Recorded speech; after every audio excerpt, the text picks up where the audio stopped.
আসসালামু আলাইকুম দর্শক, আমার দুই পাশে যে গাছগুলি দেখছেন এই গাছগুলির নাম হলো দেবদারু। দেবদারু বললে ভুল হবে, এটির নাম হলো উইপিং দেবদারু, যেটিকে হিমালয়ের সিডার নামে পরিচিত, যেটির উদ্ভিদতাত্ত্বিক বা বৈজ্ঞানিক নাম হলো পলিয়ালথিয়া লঙ্গিফোলিয়া। এই গাছের বিশেষ কিছু বৈশিষ্ট্য আছে। প্রত্যেকটি গাছের শাখা প্রশাখা কিন্তু উপরের দিকে হয়, আর এই গাছের শাখা প্রশাখাগুলি নিচের দিকে হয় বা জিওট্রপিক বলা হয়।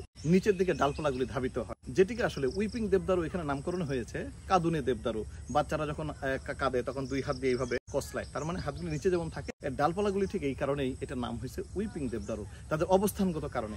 আর এই গাছগুলি সাধারণত রাস্তার দুই পাশে সৌন্দর্য বা বর্ধনের জন্য এই গাছগুলি ব্যবহার করা হয়। বাড়ির সীমানার চারদিকে ব্যবহার করা হয়। রাস্তার যে আইল্যান্ডগুলি আছে এই আইল্যান্ডগুলিতেও এই গাছগুলি ব্যবহার করা হয়। 5 থেকে 6 ফিট বা সর্বোচ্চ 7 ফিট উপরেই কিন্তু এটাকে কর্তন করে দেওয়া হয়। গাছের ছাল বা চামড়ার রস জ্বর ও চুলকানি নিরাময়ে দারুণভাবে কাজ করে। আর বিশেষ করে এর ফুল হয় সাদা সাদা ফুল হয়, পরবর্তীতে সবুজ ফল হয়, পাকলে এটিকে খুব ডিপ লাল এবং কালচে কালার হয়। চাইলে এটি আপনিও রোপণ করতে পারেন।